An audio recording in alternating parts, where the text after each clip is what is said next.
Racha na direita. Damares responde a críticas de Paulo Figueiredo. Copyright Gary Images. A senadora Damares Alves, Republicanos DF, rebateu publicamente as críticas feitas pelo jornalista Paulo Figueiredo, em um episódio que evidenciou divisões internas no campo da direita. O desentendimento começou após a senadora ser questionada sobre sua participação em um encontro de mulheres conservadoras, organizado pelo senador Flávio Bolsonaro, PL. Ao ser procurada para confirmar presença no evento, Damares respondeu que estava orando para decidir, declaração que rapidamente repercutiu nas redes sociais. O jornalista Paulo Figueiredo ironizou a postura da parlamentar, sugerindo que se o evento fosse organizado por nomes da esquerda, como a primeira-dama Janja ou a deputada Maria do Rosário, PTRS, haveria uma união imediata entre as figuras do espectro oposto. Em resposta, Damares afirmou que o jornalista desconhece os bastidores de sua atuação política e defendeu uma postura de enfrentamento direto, em vez de se limitar ao ambiente virtual. Sou aquela mulher que não fica atrás de um computador, mas encara as lutas e demandas em pé, olhando nos olhos dos adversários, escreveu. Ela ainda convidou Figueiredo a conhecer sua rotina de trabalho. Quando vier ao Brasil, passe um dia aqui comigo no gabinete para entender o que é a batalha contra o mal de verdade. Como se enfrenta bandidos e como se faz oposição à esquerda sem agredir a honra ou a moral das pessoas. Figueiredo rebateu prontamente, lembrando que está impedido de retornar ao país devido ao bloqueio de seu passaporte, uma medida determinada pelo ministro Alexandre de Moraes, do Supremo Tribunal Federal, STF, há 3 anos. Em sua réplica, o jornalista reiterou sua atuação contra o que define como um regime e questionou a eficácia da oposição feita por Damares, chegando a ironizar uma suposta aproximação da senadora com pautas que, segundo ele, não representariam os valores da direita. Desde 2023, o STF mantém o bloqueio das contas em redes sociais e do passaporte de Paulo Figueiredo. O jornalista é alvo de investigações por suposta disseminação de discursos antidemocráticos e coação no curso do processo. Segundo denúncia da Procuradoria-Geral da República, PGR, ele teria colaborado com o deputado Eduardo Bolsonaro, PLSP, em articulações para buscar sanções dos Estados Unidos contra autoridades brasileiras. É impossível não parar para analisar o peso desse embate, porque o que estamos vendo aqui não é apenas uma troca de farpas entre duas figuras públicas. É, na verdade, um sintoma claro de uma crise de identidade e de estratégia que atravessa, hoje, todo o espectro político conservador no Brasil. Para entender por que essa faísca entre Damares Alves e Paulo Figueiredo é tão significativa, a gente precisa olhar para a trajetória de cada um deles, porque eles representam dois modelos completamente diferentes de atuação política que até pouco tempo atrás caminhavam lado a lado, mas que agora parecem estar em rota de colisão. Começando pela senadora Damares Alves, a gente está falando de uma figura que construiu sua base de poder em um terreno muito específico, o do ativismo social, jurídico e religioso.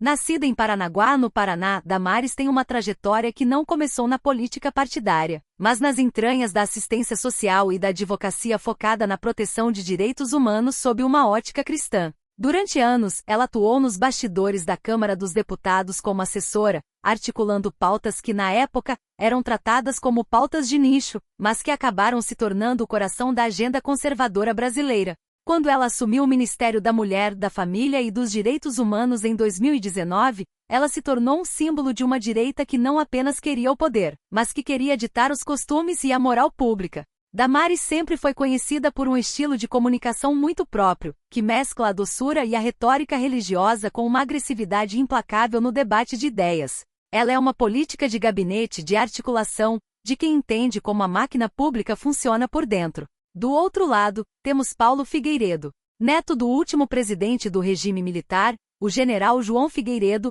Ele representa uma vertente da direita que é, antes de tudo, ideológica e midiática. Sua trajetória recente é muito marcada pela sua estadia nos Estados Unidos, onde se consolidou como uma voz importante no ecossistema de comentaristas e influenciadores digitais que ganharam força total a partir de 2018. Figueiredo nunca ocupou um cargo eletivo, o que lhe confere uma liberdade retórica que políticos como Damares não possuem. Ele fala para o público que está online, para aquele eleitor que se sente frustrado com a política tradicional e que busca, na internet, uma oposição que não negocie, que não faça política de bastidor e que não se curve ao sistema. O seu distanciamento do Brasil, forçado por decisões judiciais que bloquearam seu passaporte e suas redes, transformou-o quase em um mártir para uma parcela desse eleitorado, alguém que, por estar fora, teoricamente não estaria contaminado pelas negociações que ocorrem em Brasília. E é justamente aqui que a correlação entre a notícia e o passado dele se torna fascinante. O que estamos vendo é o choque entre a política da vida real e a política da guerra digital. Damares, que está no centro do poder, sendo senadora da República, sente que precisa manter pontes, precisa articular e, de certa forma, precisa sobreviver dentro das regras do jogo democrático, mesmo que esse jogo esteja sob fogo cerrado. Já Figueiredo, que não tem o ônus do cargo, cobra uma postura de radicalismo absoluto, vendo qualquer tentativa de diálogo ou qualquer comportamento que não seja um enfrentamento direto como uma capitulação, uma traição à causa. Esse é o mesmo dilema que dividiu a direita em vários momentos da história recente, o dilema entre o pragmatismo e o idealismo. Eu, particularmente, acho que esse cenário é um reflexo do cansaço de ambos os lados.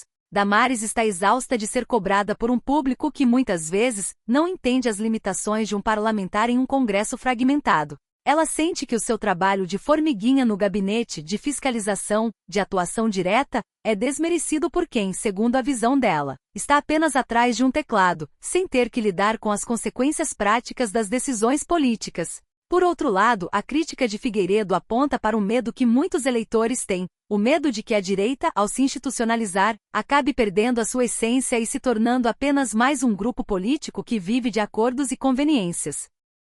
Na minha visão, o que esse episódio mostra é que o campo conservador brasileiro está atravessando uma fase de transição complexa. Enquanto antes a união era mantida pelo inimigo comum e pela figura de um líder central, no caso, o ex-presidente Jair Bolsonaro, agora, com o cenário político mais disperso e com figuras importantes como Figueiredo impedidas de atuar presencialmente, as divergências sobre qual é a melhor estratégia de oposição vêm à tona.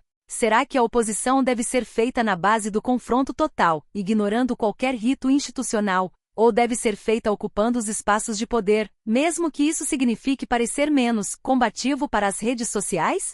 Essa é uma pergunta que divide o país. Além disso, é curioso notar como as polêmicas anteriores, como as investigações que recaem sobre Figueiredo no STF, acabam moldando a forma como ele se coloca hoje. O fato de ele estar impedido de voltar ao Brasil não é um detalhe irrelevante, é o motor do seu discurso. Quando ele questiona a eficácia da oposição de Damares, ele está, no fundo, validando a sua própria situação.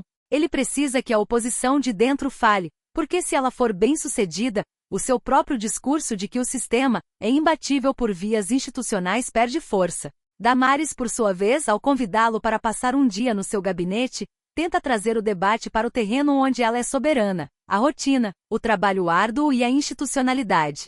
Eu diria que essa troca de farpas é um sinal de alerta para quem observa a política brasileira. A fragmentação dentro de um mesmo campo ideológico costuma ser o primeiro passo para a perda de relevância política. Quando a direita gasta mais energia discutindo entre si quem é mais conservador, quem é mais autêntico, quem é mais raiz, do que debatendo as pautas que realmente afetam a população, quem acaba ganhando o espaço vazio é o campo oposto. É um ciclo que já vimos acontecer diversas vezes na nossa história política. Ao final, o que fica dessa história toda é que o ambiente digital transformou a forma como os políticos se relacionam com seus pares e com o público. O que antes seria uma conversa de bastidor ou uma discordância interna mantida sob sigilo, hoje vira espetáculo público, com direito a ironias e respostas rápidas. A política virou um reality show de 24 horas, onde a imagem vale tanto quanto o voto. Damares e Figueiredo são, hoje, os expoentes dessa tensão. Ela, o peso da responsabilidade institucional. Ele, o peso da indignação externa.